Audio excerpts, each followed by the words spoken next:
Shalom to everybody. Welcome to the Saturday night edition. Facts over feelings. I'm feeling charged tonight because there's just good news everywhere. Not the news that I expected, but some news is better than no news all the time. That's why tonight I want to start off by bidding you a shalom and saying that I hope your day has been as outstanding as you wanted it to be. I hope there was some high point in your day that you can point to. But other than that, come on in and join me tonight because we got to have a talk with the family. Yes, I have to talk tonight to all of you all who are members of the NFAC and who are members of the teachings that go on here at Facts Over Feelings. I got to have a talk with the family. So y'all know anytime that we have to talk with the family, you know you got to leave your feelings outside. Can't have no feelings in here for this one. I'm going to need y'all to pay strict attention because we have to deal with something that appears to be a perception of reality that probably isn't true. But I'm going to let y'all help me clear it up. And I'm really glad that all y'all could be here tonight. You could have been anywhere else on social media, but you decided to be right here for Facts Over Feelings with the official Grandmaster Jay. Now, let me go ahead and help y'all out who's going to have a hard time tonight like we've been having for the last couple of nights because we've been getting raw in the paint with our teachings. We got real raw, and some people done had to reevaluate themselves after sitting down to one of these sessions. But if you've been here before, welcome back. Glad to see you. I see my administrators in the house also. Make sure you keep an eye out for the people that when we start to throw the acid, it starts to burn them, then they start screaming that we can get them up out of here real quick. Like, I want to lift up all my people overseas. I have to lift up all my brothers and sisters overseas. I have to do it. I can't go on without doing it because they have pledged allegiance. They have said that we are all one. They have said that we are going to look out for each other. We are continuing to unite. And I sometimes when I call out some of these places, people start talking to me about, you hear this standard argument, well, all the resources are over here, and you have to realize that it's not just one continent. It's not just one part of the planet that needs to be under the control of sensible folks. It needs to be the whole planet. Because if I was to break down to you the top 10 areas where all the natural resources really are, you might be a little shocked to find out where they are.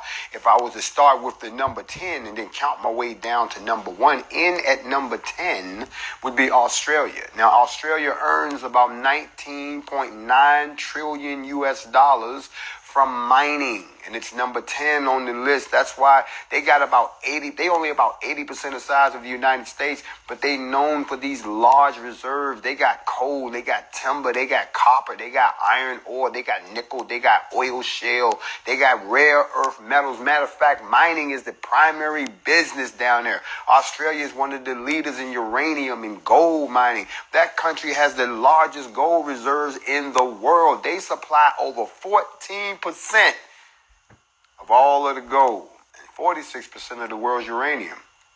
And Australia is the top producer of opal and aluminum.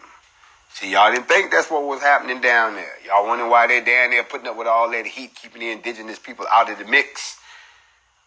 And number 9 is a part of Africa we all know well, the Democratic Republic of the Congo, the DRC. Yes, the DRC has been the point of contention for a while because everybody says that everybody that's coming down there is taking all of the resources and we don't make a dime. Y'all remember a couple of years ago, the president got up there and he said, we're not doing that no more. No, y'all not just going to keep coming in here and taking our resources and all. What we're going to do is we're going to do the mining ourselves and then y'all can buy the resources from us or we can put them into any configuration that you like. But y'all ain't just be coming up in here and just mining all our stuff. So they already started fighting that back. The same time that was said in the DRC, they also said, y'all gonna stop presenting this picture of us every time y'all want to tell a story in America, making us look like we impoverished and we broke. No, we done got so rich off of what we doing down here. Y'all don't want to show none of that. Y'all want everybody to think that because y'all over here taking these resources, that is no big deal. That's what it really boils down to. Y'all sitting there thinking, well, you ain't taking none, it's just jungle.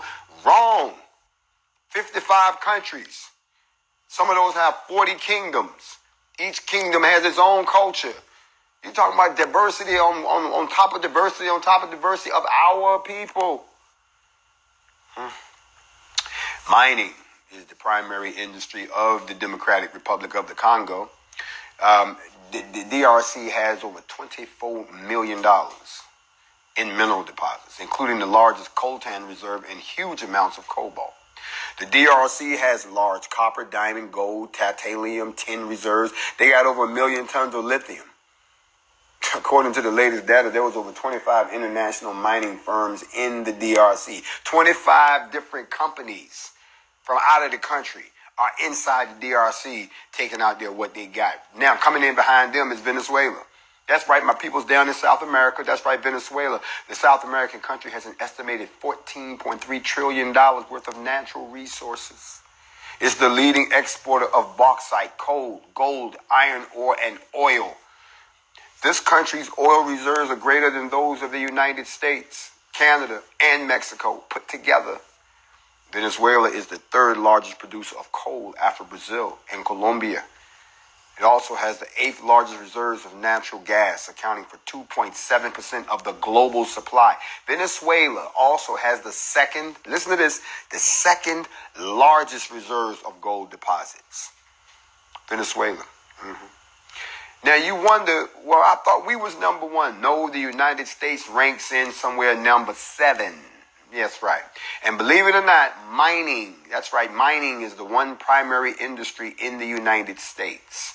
The total metal and coal reserves in the country was estimated to be somewhere around $109 billion. The United States is the leading producer of coal and has been for decades, and it accounts for just over 30% of the global coal reserves and has a huge amount of timber. They're chopping down all the damn trees.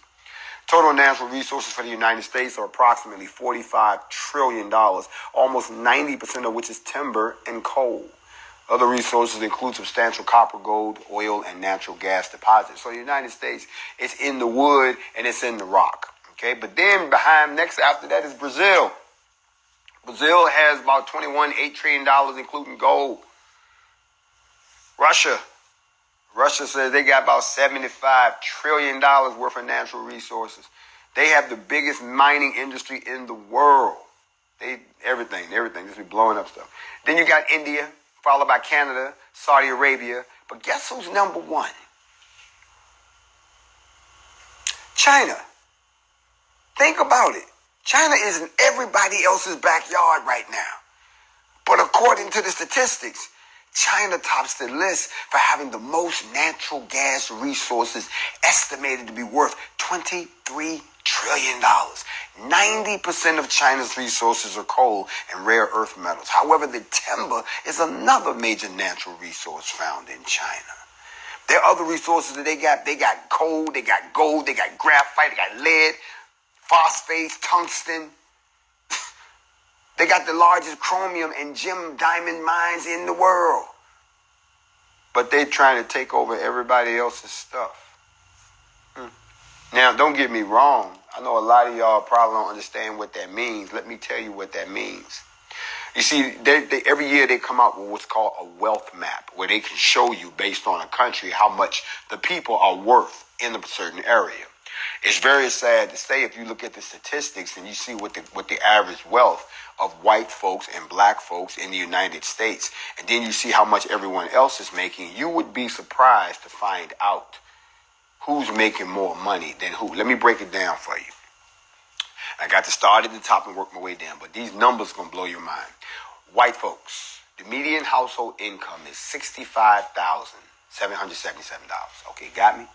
For black or African American, it's $41,911. Now, you would think that every other group that I'm naming after that, it will go down. Oh, no. You would be surprised who's cleaning up and living the American dream. Listen to these numbers. American Indian and Alaska Native, 48,000. Asian, 85,000. Native Hawaiian, 64,000. Hispanic or Latino, 51,000. Not Hispanic or Latino, 64,000. Then it gets even crazier. Listen to these numbers. Indian Americans, 116,000. Bangladesh Americans, 55,000. Cambodian Americans, 66,000. Chinese Americans, 81,000. Chinese Taiwanese Americans, 93,000. They cleaning up. Right here. Shutting it down. Getting all the loot. We at 41. The Taiwanese Americans sitting up at 93. Listen, I can keep going with this list. The reason I'm giving you this information is because this should be incentive for us as a race to not depend on somebody else to help us increase the wealth of our households. We should do that amongst ourselves. You see, everybody's happy when the whole neighborhood get rich. In other words, if we actually move to a group economics model, just like everybody else does, you wouldn't have to sit there and look down on your brothers and sisters when they're trying to get up, because we know that if everybody get up, we all up. But that would take a total shift in attitude. Other people around us are prospering and getting paid. Meanwhile, they sitting back watching y'all at the bottom of the totem pole, fighting over the little bit you got. We got to do better than that, people. And I'm hoping that I've given you some incentive to see where you sit, just to give you the spur that you need to say, you know what, I'm going to be into this group economics thing. Matter of fact, let me show you how you stack up against people in the motherland. This is the average wealth per person in these countries. In Algeria, $9,000. Libya, $61,000. Egypt, $3,700. Namibia, $11,000. In the Congo, $331. Some of these places you wouldn't expect. Mauritania, $18K. The average person with $18K in American dollars. You think these people walking around there broke? They're not broke. Not at all.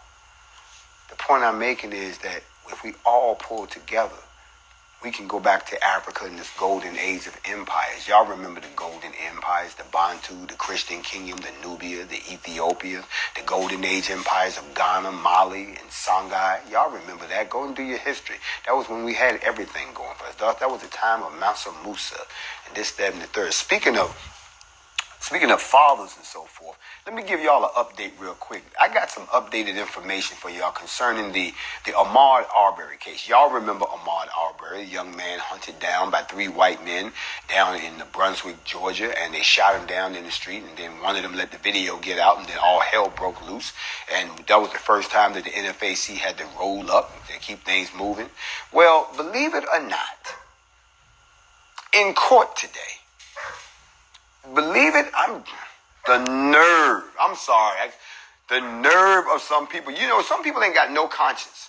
None.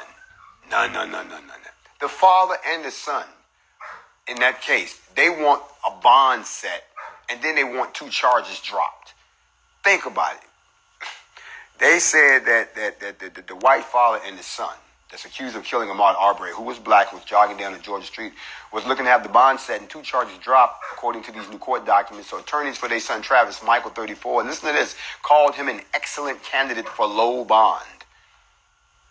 He's an excellent candidate for low bond. Let me make sure I got this right. You come out your house, jump on your daddy's truck, y'all chase a brother down, your daddy gets out, starts shooting him with the shotgun while you standing on the back with your hand on the gun, and you're an excellent candidate for low bond. No, you're an excellent candidate for street justice to get a hold of your ass if they low bond you the hell up out of there. I'm just keeping it 100. This ain't gonna be like the Zimmerman shit. No, come on now, bro. Nope.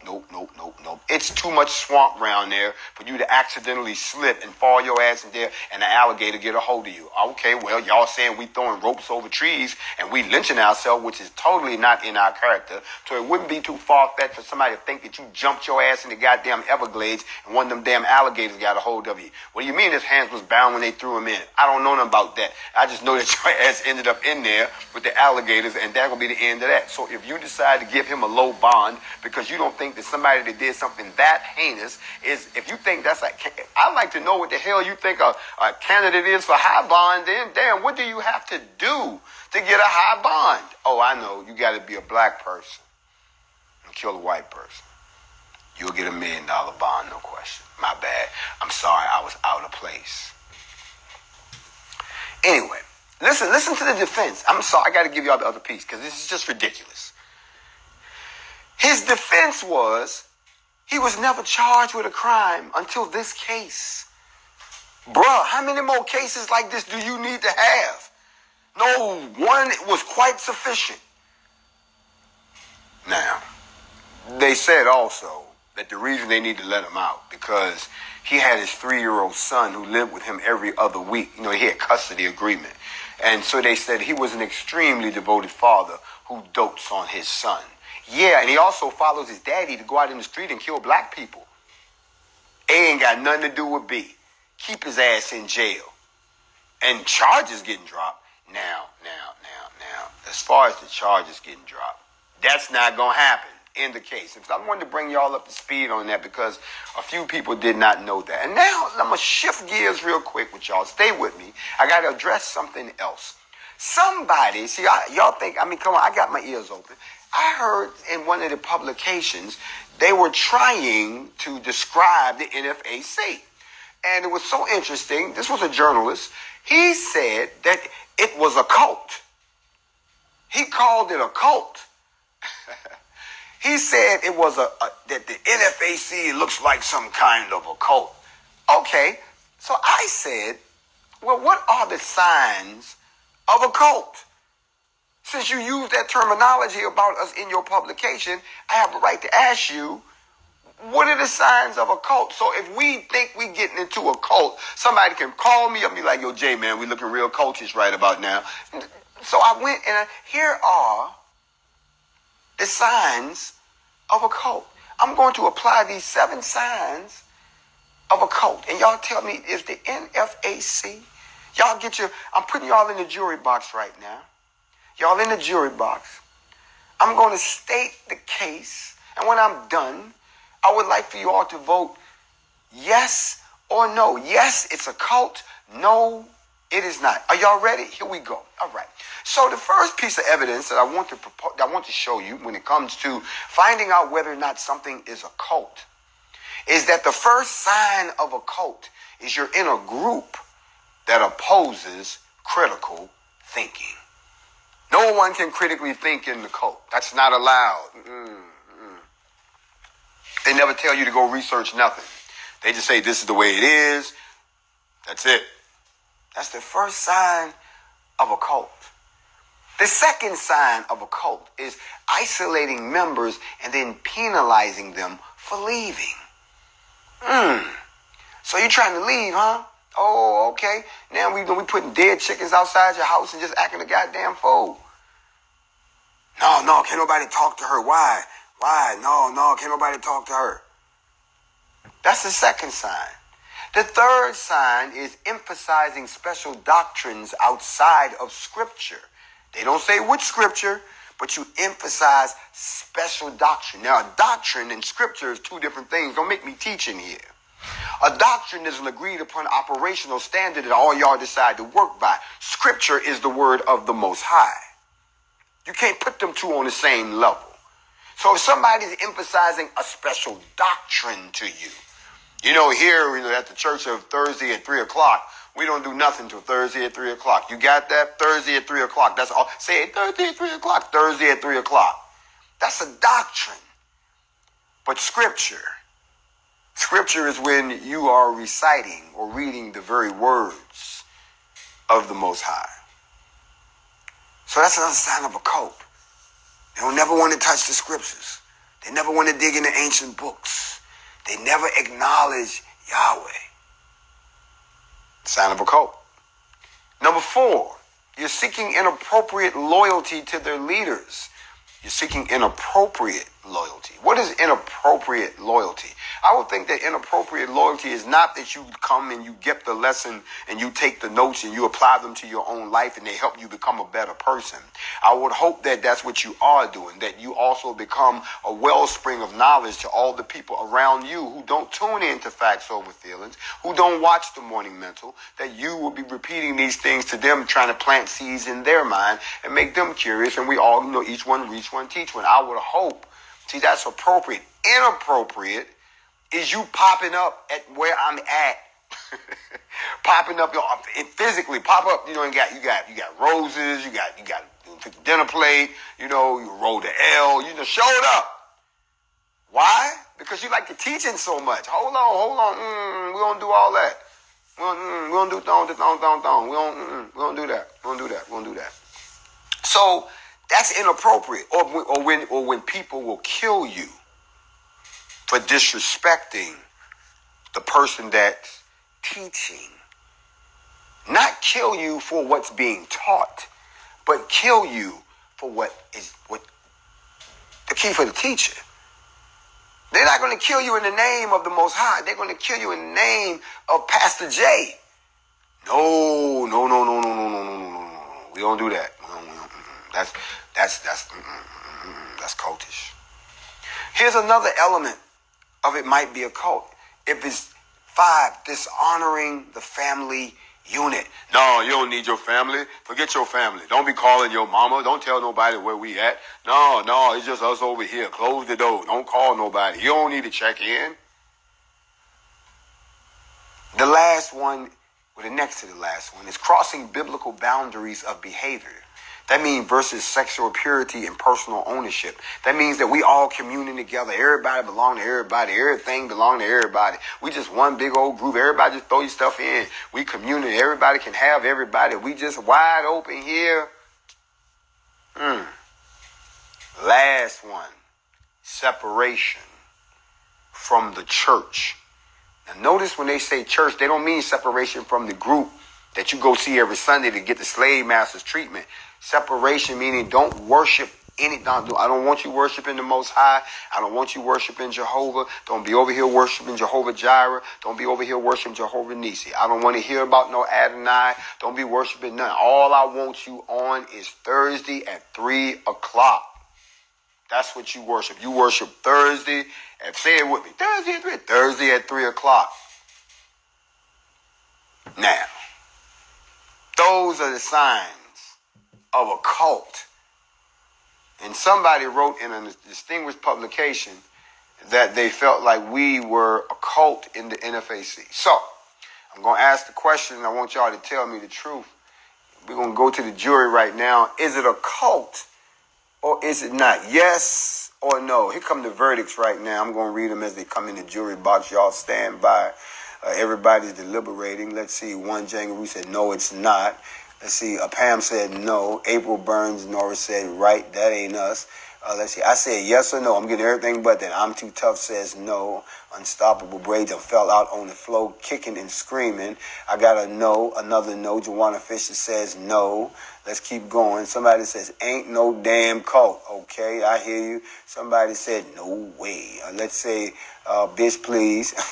Hell no. I hear y'all. So look, Yehuda's daughter, everybody coming in, DJ Sav 1. It's not a cult. Sleepless Night 7. It's not a cult up in here. This is simply a place where we gather so that rational people can get a rational word so they can think their way through this craziness, because nobody has no idea what it takes to be you.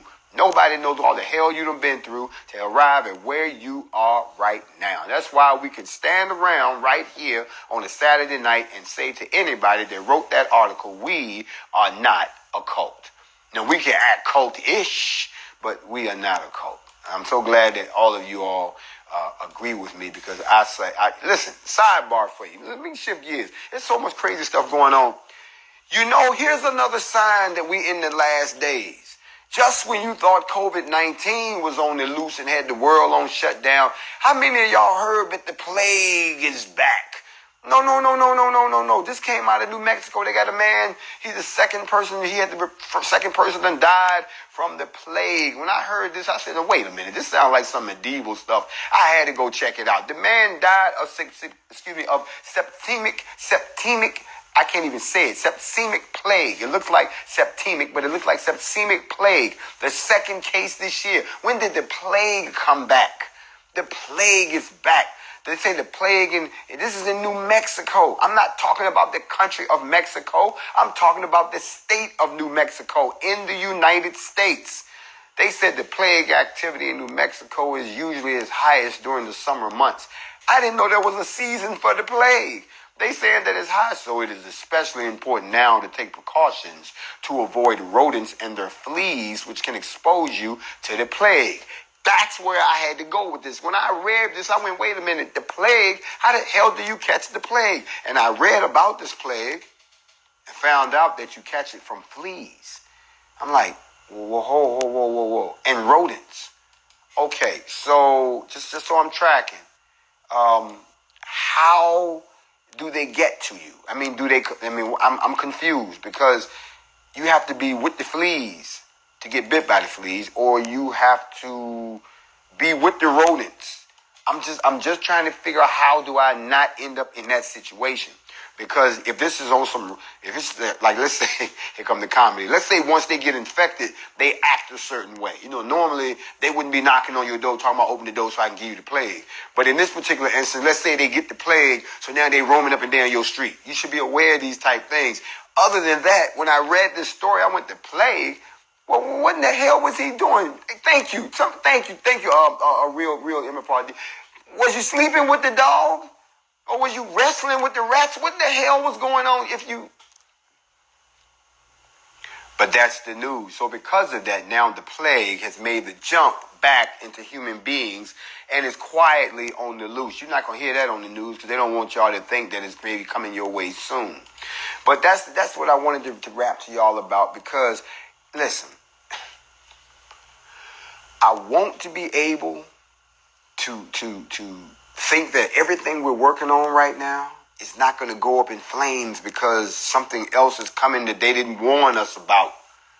We can't be talking about nation building and pooling our resources and looking at moving to other lands and trying to get some relief from all of this racism here in this country. We can't do that. And y'all sitting on another wave of the plague is coming. That sounds like a setup. Y'all want to send our kids back to school first anyway.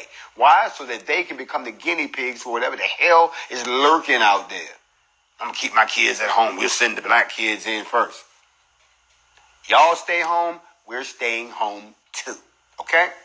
Now, I'm going to shift gears for a minute because y'all know even as we go through the week, all eyes on Bree.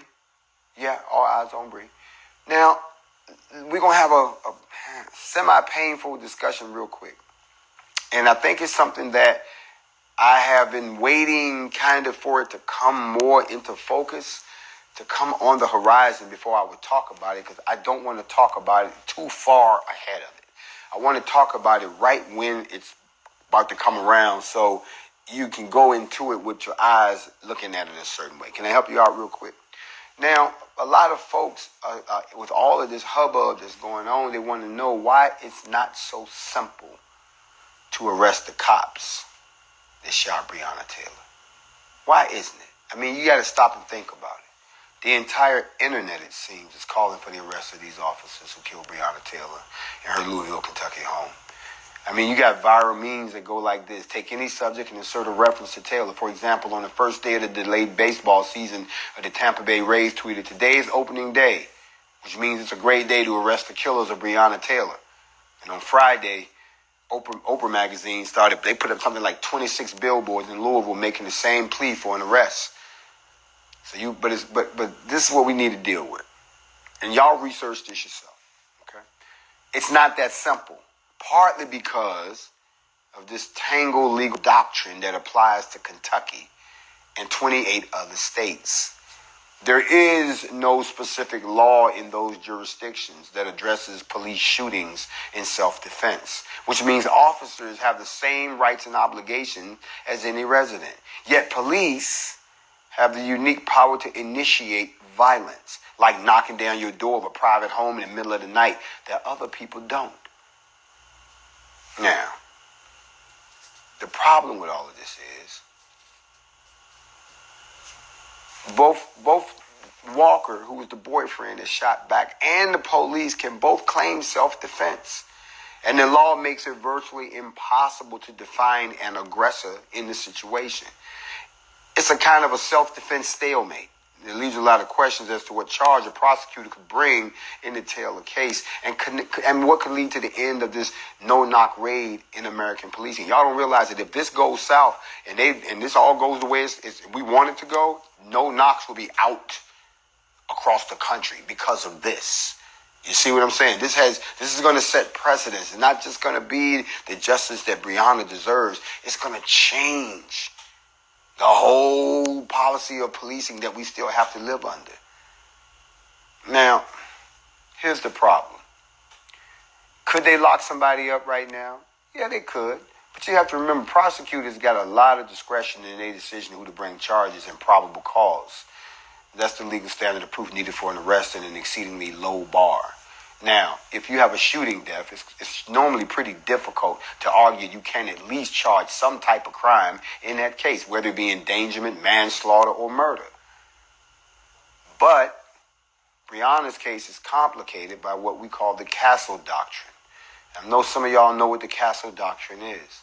The Castle Doctrine traces back to around about the 17th century in English common law. See, this is their law system you need to understand. And it gives people in every state except Vermont and Washington, D.C., the right to use deadly force against an intruder in their home with no duty to retreat. In Kentucky law, those protections do not allow someone to harm police officers who enter their home as long as the officers announce themselves or the homeowner reasonably should have known they were the police. And this is how Walker, remember the first day arrested him and charged him with attempted murder of a police officer because he opened fire first? Those charges was dropped. Now the officers in turn, they took gunfire in a place that their search warrant gave them legal permission to be there. That would seemingly provide them a self-defense for jurisdictional shooting, right? But that's not the case. You see, here's where we got to get ready. You know, thanks to the U.S. Supreme Court rulings, officers can invoke self-defense even if their behavior was objectively unsafe or likely to provoke a violent response. Think about it. So they knew going in what could happen. Here's where it goes off the rails for them. You can fire in self-defense, but you can't do it in a reckless fashion. You can't be wantonly reckless with it. Not at all. And that's the hook right there. Shooting back, yeah, he shot at me, yeah, but the way that you fired back, the way that all y'all fired back all those rounds into that house, you did it in a reckless fashion, which meant that you had no regard for the life that was inside. You got to remember, those open up another facet of self-defense law. And you can argue for an indictment then. Kentucky law specifically says that even if a person has a valid self-defense justification, the protection doesn't extend to wanton behavior, essentially defined as knowingly something is extremely dangerous and doing it anyway in a reckless manner. Now, if the jury found the officer's conduct wanton, directly causing the death of Ms. Taylor, then that is murder under Kentucky law. And self-defense is not a viable defense. You see how this flips? If you hear the word wanton, W-A-N-T-O-N, is wanton disregard. That's where they're trying to go with this. Because they're going to claim self-defense because we was doing our job. Yeah, but you went above and beyond doing your job. You got reckless with it, shorty, so that's what they'll come back with them. Now, you also have to realize that a more realistic charge for this would be manslaughter rather than wanton murder. It's a squishy distinction in state law, but generally wanton murder charges require a mindset of depraved indifference, which can be that's hard to prove that. Come on now. That's like saying that depraved indifference is when you really, really reckless and you kill somebody. You get what I'm saying? Manslaughter is when you reckless and you kill somebody. But depraved indifference is when you really, really reckless. Okay? And you kill somebody.